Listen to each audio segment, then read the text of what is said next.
Olá, amigos. Hoje vamos, em mais uma preleção, meditar sobre os ensinos do Evangelho à luz do Espiritismo. E antes de iniciarmos o tema da noite, vamos a uma pequena prece para nos sintonizarmos com o alto.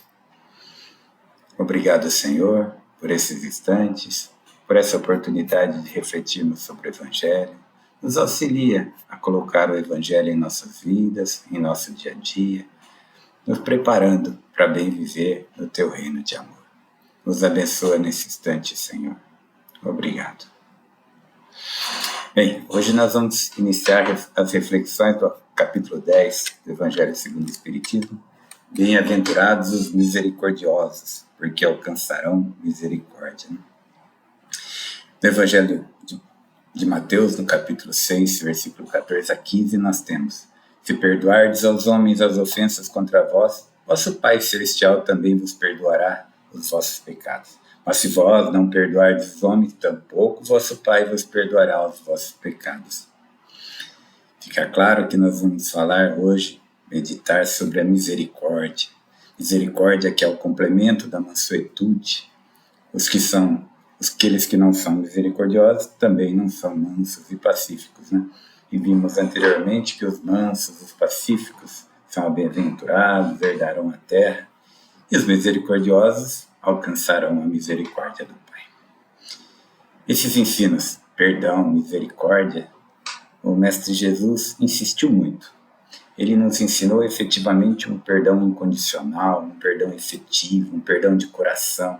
Ele ensinava aquele perdão com pureza de sentimentos, né? E o perdão é tão importante que nós podemos ligar o perdão a quase todas as bem-aventuranças, né? Ao tema do perdão. Podemos falar das aflições que o perdão consegue eliminar, né? Bem-aventurados aflitos, quantas aflições nos são geradas pela falta do perdão, né? Podemos falar que aqueles que têm puro coração não se sentem ofendidos e, portanto, já perdoam instintivamente. Podemos falar que os brandos e pacíficos que herdarão a terra, herdarão porque haverão a terra sem conflitos, com paz e com misericórdia, com tolerância, né? Amar o próximo como a si mesmo, amar os inimigos, é o perdão acima de tudo, né? Fora da caridade, que também é misericórdia, também é perdão, a caridade moral, não, há salvação. São tantos ensinos maravilhosos que nosso irmão maior Jesus deixou sobre o tema do perdão, da misericórdia, que só os ensinos propriamente do Evangelho já nos fornecem um amplo material para dissertação sobre esse tema, para que nós busquemos a interiorização, a compreensão dessa necessidade de trazer esse ensino da misericórdia, do perdão, para a nossa vida diária e assim nós conquistarmos uma paz relativa aqui na Terra e uma paz efetiva nos outros planos da existência. 2000 anos depois desses ensinos sublimes, se a humanidade tivesse realmente compreendido e trazido à luz da sua vivência esses ensinos, nós já teríamos construído um mundo sem conflitos, sem guerra, sem violência, cheio de misericórdia. Esse era talvez o sonho do Mestre. Bem, a misericórdia em si consiste no esquecimento e no perdão das ofensas. Esse perdão que é fruto de um coração compreensivo, de um coração puro. E o ódio, o rancor, denotam, ao contrário, né? Almas sem elevação, sem grandeza. Então, o esquecimento das ofensas é próprio de almas elevadas que estão já acima de um padrão e querem realmente eliminar o mal de suas vidas. O Evangelho nos diz assim: feliz daquele que diz, não perdoarei nunca, pois se ele não for condenado pelos homens, o será certamente por Deus. Que direito tem aquele que pede perdão pelas suas próprias faltas, se ele mesmo não perdoa os outros? Jesus nos ensina que a misericórdia não deve ter limites. Quando ele diz a Pedro que não devemos perdoar 7 vezes, mas 70 vezes 7 vezes. Né? O Evangelho vai nos dizendo que há 2 maneiras bem diferentes de perdoar. Né? Uma é grande, nobre, realmente generosa. É aquele perdão sem segunda intenção, aquele perdão com delicadeza, Mesmo quando a culpa foi totalmente do próximo, mas o perdão tem que ser real. E é aquele perdão diferente, que quando ofendido, aquele que se assim julga, impõe ao outro condições humilhantes para dar-se perdão, fazendo sentir o peso desse perdão. Então é o perdão que irrita em vez de acalmar. Vejam como sou generoso, perdoei. Nesses casos, eles nos dizem que não há uma reconciliação sincera, não é o perdão efetivo. E às vezes, para compreendermos a necessidade de misericórdia, de tolerância em nossas vidas, é necessário que a dor nos atinja para que nós possamos valorizar esses sentimentos. Né? Nesse sentido, no livro Jesus no Lar, psicografado pelo Chico através do espírito Né Lúcia, né? Jesus, falando sobre essas dificuldades de julgar, de perdoar dentro das relações humanas, ele contou a seguinte história. Né? Jesus disse assim, naquela reunião na casa de Pedro: seremos julgados pela medida que aplicarmos aos outros. Rigor responde a rigor, paciência responde a paciência, bondade responde a bondade. No tempo em que Israel era governada pelos grandes juízes, existia um magistrado austero, violento, que em determinado povoado imprimiu terror e crueldade em todos os moradores, com sua forma tirânica de punir as mínimas faltas.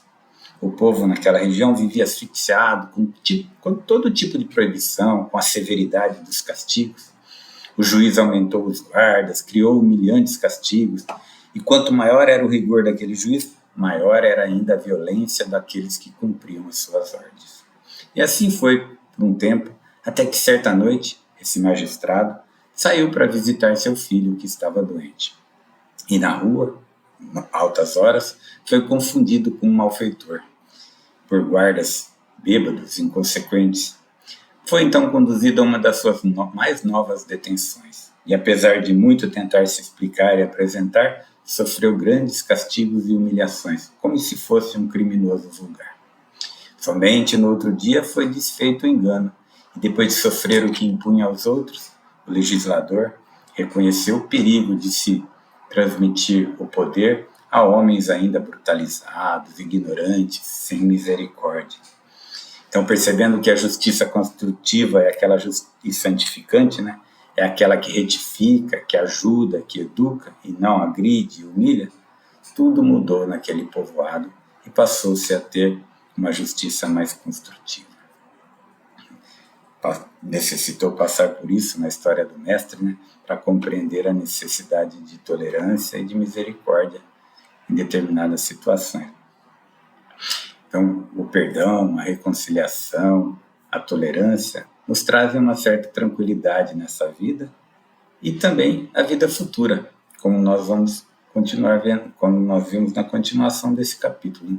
No tema reconciliar-se com os adversários.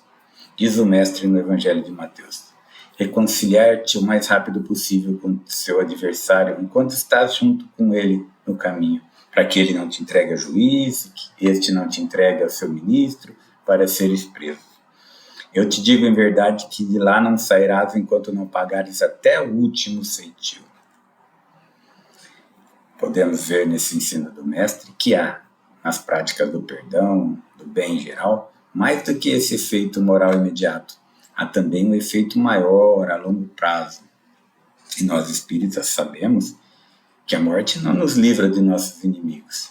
E os espíritos realmente vingativos perseguem frequentemente com seu ódio, mesmo além do túmulo, aqueles que conservaram algum rancor, gerando aquelas famosas obsessões tão lamentáveis. Né?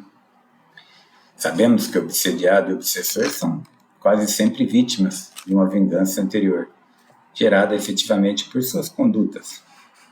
O Evangelho nos diz que Deus permite a situação atual, ou seja, o sofrimento, para punir do mal aqueles que fizeram por si mesmo ou não fizeram, faltaram com a indulgência, com caridade, deixando de perdoar. Então, o que importa do ponto de vista da tranquilidade futura é sempre reparar o mais cedo possível os erros que cometemos contra o nosso próximo e perdoar nossos inimigos. Essa é uma forma de suprimir mesmo antes da morte, motivos de desavença, toda causa de animosidade que possa ocorrer posteriormente. Eles nos falam que dessa maneira, de um inimigo encarnado neste mundo, podemos ter um inimigo no outro mundo, né? Se desfazermos essas animosidades. De qualquer forma, nós temos que colocar o bem acima de tudo. E Deus não deixa que aquele que perdoou o sabor de sofrer a vingança, né? Então, aquele que perdoa se quebra essa carreira, essa cadeia de vingança e sofrimento, né? Quebrando essa corrente. Então, quando Jesus recomenda que se reconcilie o mais cedo possível com o adversário, não é simplesmente para evitar as discórdias na existência atual, mas também para evitar que elas se perpetuem em existências futuras.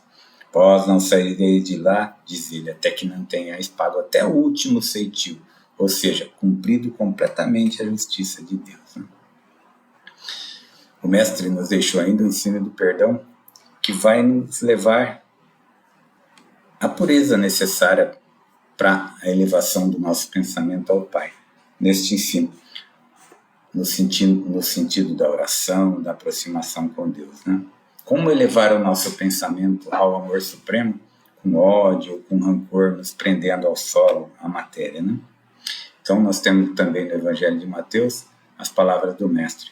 Então, se no momento de te apresentar a sua oferta diante do altar, lembrares que teu irmão tem algo contra ti, deixa o teu presente ao pé do altar e vai antes reconciliar-te com o teu irmão, para depois voltares e fazer a tua oferta. Vai, reconcilia-te com teu irmão antes de apresentar a tua oferta ao altar. O Mestre ensina que o sacrifício mais agradável ao Pai é o próprio se libertar desses sentimentos negativos, né? Que antes de nós nos apresentarmos a Ele, para sermos perdoados, é preciso que nós perdoemos ao nosso próximo e nos reconciliemos com Ele. Né? Se cometemos um erro contra um dos nossos irmãos, temos que repará-lo.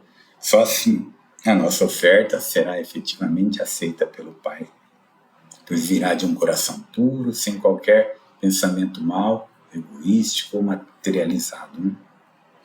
Então, o Mestre deixa claro esse preceito para que, no sentido, hoje nós podemos entender de uma forma mais clara, né?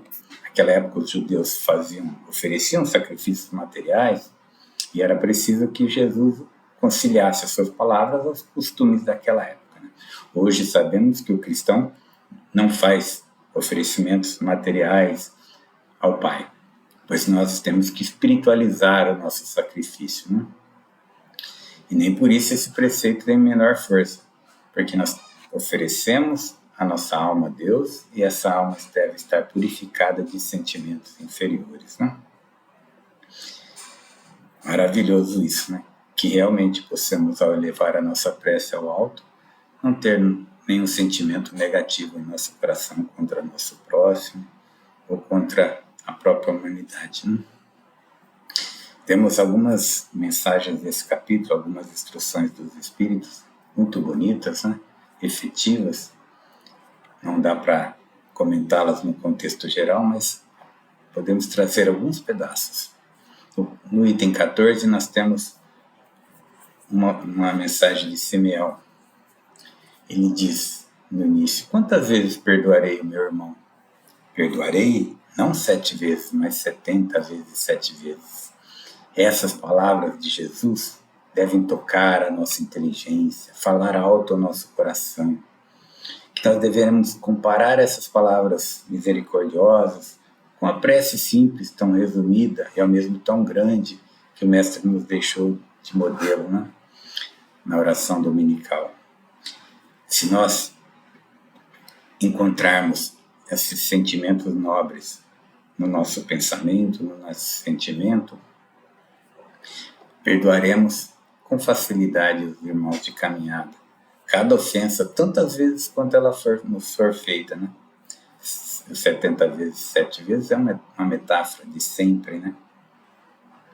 E assim, ele nos fala que, com o esquecimento de todas as ofensas, nos tornaremos invulneráveis às agressões, aos maus tratos, às injúrias, Seremos doces e humildes de coração. Conseguiremos a mansuetude. E o Pai Celestial, que também nos perdoou inúmeras vezes, vai nos agraciar com as bênçãos da tranquilidade. É uma mensagem muito bonita, vale a pena ler. E a outra mensagem de Paulo, apóstolo, dada em Lyon, 1861. Ele nos diz que perdoar aos inimigos é pedir perdão para si mesmo. Perdoar aos inimigos é dar a prova real de amizade. Perdoar aos inimigos é mostrar que nos tornamos melhores. Perdoai, então, meus amigos, a fim de que Deus também vos perdoe. Pois se fordes duro, exigentes, inflexíveis, se fordes rigorosos, até mesmo com uma pequena ofensa, como querer que Deus esqueça de todos os dias, de todas as ofensas que realizas, geralmente todos os dias? Infeliz daquele que diz: eu não perdoarei nunca, porque pronuncia a sua própria condenação. Lindas essas mensagens, vale a pena ver os itens 14 e 15 desse capítulo 10. Mas a gente pode pensar assim: eu não tenho inimigos, não tenho a quem perdoar nessa vida, vivo uma vida simples. Podemos realmente não ter inimigos explícitos nessa nossa existência atual, né?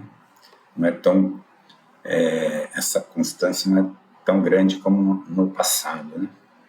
Mas às vezes trazemos em nossos corações julgamentos, mesmo inconscientes, que nos fazem desvalorizar o nosso próximo, né? E isso também é falta de perdão. Eu trouxe uma historinha do irmão X, que vale a pena refletir, que mesmo com alguns seres evoluídos, ainda há uma dificuldade, trazem ainda algumas durezas em seu coração em relação aos erros do próximo. Nosso querido irmão X nos conta que essa falta de sentimento pode prejudicar a nossa evolução, a falta do perdão efetivo em todas as circunstâncias. E ele nos conta assim, que após a partida do mestre para o plano espiritual, os apóstolos iniciaram a sua jornada solo, né, para essa conquista, para a apresentação do evangelho para a sociedade. E Pedro se instalou numa casa modesta, que seria o primeiro santuário dos apóstolos, né? E ele refletia, naquele instante, que quando ele estava com Jesus, sempre havia muito trabalho, sempre havia o que fazer, sempre podia ajudar alguém. E o mestre tinha ensinado que a caridade, o amor, o trabalho pelo próximo era efetivamente a mensagem que ele trazia. Então Pedro queria trabalho, queria tarefa. E naquela noite ele orou com fervor. Lágrimas ardentes desciam de seus olhos. Ele suplicava aos céus a graça de servir. Eis então que surge à sua frente o mestre, sereno e compassivo, como naqueles dias de ventura que estava presente fisicamente. Senhor, implorou Simão, aspiro derramar bênçãos gloriosas. Deixei o lago para te seguir-te. Disseste que nos faria pescadores de homens. Quero atividade, Senhor. Quero testemunhar a divina missão do teu evangelho de amor e de luz. O visitante celeste continuou a fitá-lo com aquele olhar sereno, e Pedro acrescentou quase em prantos: quando enviarás teu serviço às nossas mãos, Senhor? Enquanto o mestre desaparecia em uma névoa, ele escutou: amanhã, amanhã. O antigo pescador, encorajado, esperou o dia seguinte com doce expectativa. Acordou muito cedo, limpou a casa humilde, buscou flores para alegrar o ambiente. E quando ele se preparava para a refeição matinal, ele ouve uma ensurdecedora algazarra e a sua porta se abre sobre violentos murros e deixa entrar um homem seminu, de angustiosa expressão. E ele olha lá fora e vê soldados e populares cercando a casa. O recém-chegado contempla Simão e roga-lhe socorro. Tem lágrimas nos olhos, o coração bate compassado no peito. Simão o reconhece. É Joachás, malfeitor, de longa data vem sendo procurado pelas autoridades. Enérgico, Pedro responde firme: socorrer-te? Por quê? Não passas de ladrão costumasse? E sem dar ouvidos às rogativas do mesmo, convoca os que os buscavam e o entrega. Ele foi imediatamente colocado a ferros a caminho da prisão. Satisfeito consigo mesmo, o apóstolo coloca novamente a mente na expectativa das obras que o mestre iria lhe trazer. Enquanto pensava nisso, perfumada liteira para em sua porta, de onde desce uma mulher de face atormentada, triste, contrastando a sua aparência com as roupas elegantes e ricas. Pedro de imediato a identifica. É Júnia, linda greco-romana, que em Jerusalém se fazia uma estranha flor de prazer. Estava doente, cansada, implorava remédio, roteiro espiritual para sua vida, queria mudanças. Pedro enérgico lhe diz: aqui não, teu lugar é na praça pública, onde possam te lançar desprezo, ironia. E a pobre mulher se foi, enxugando os olhos. Pedro, contente com sua atitude, continuou esperando a tarefa do dia. Ao entardecer, já aflito da tarefa não vir, ouviu um insistente bater na sua porta. Abriu o prestativo e caiu-lhe aos pés o corpo inchado de Jarim, um bêbado, costumaço, que semi-inconsciente pedia refúgio contra um bando de jovens cruéis que o apedrejavam na rua. Pedro não vacilou. Bêbado infame, não ofendas o recinto do mestre com teu vômito. E quase a pontapés expulsa Jarim. Cai a noite, desapontado, repetindo as últimas preces, Simão medita. Quando o mestre querido novamente se destaca na névoa.